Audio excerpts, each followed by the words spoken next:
మీకన్నా తక్కువగా ఉన్నవాణ్ణి చూసి వెకిలి నవ్వు నవ్వడం, మీతో సమానమైన వాణ్ణి చూసి నిర్లక్ష్యం చేయడం, మీకన్నా పైనున్న వాణ్ణి చూసి అసూయతో ప్రవర్తించడం జీవితంలో అలవాటైపోతే వాడు రేపు పొద్దున్న ఎక్కడ ఏ స్థానంలో కూర్చోపెట్టండి, వాడు ఓ ఉద్యోగస్తుడిగా వెళ్ళాడు అనుకోండి, వాడితో సమాన ఉద్యోగుల్ని చూసి నిరాదరణ, పై వాళ్ళని చూసి వెకిలి భావన.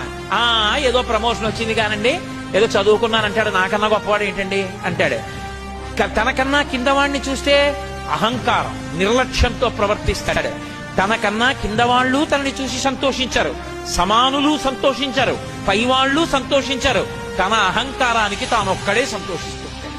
అటువంటి వాడికి ఆపదొస్తే కాపాడేవాడు ఎవ్వడూ ఉండడు.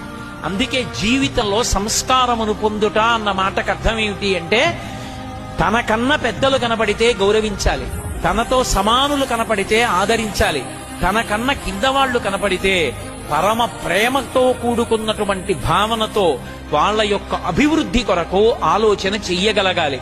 ఈ మూడు భావాల్ని మీ జీవితంలో బాగా అలవాటు చేసుకోండి.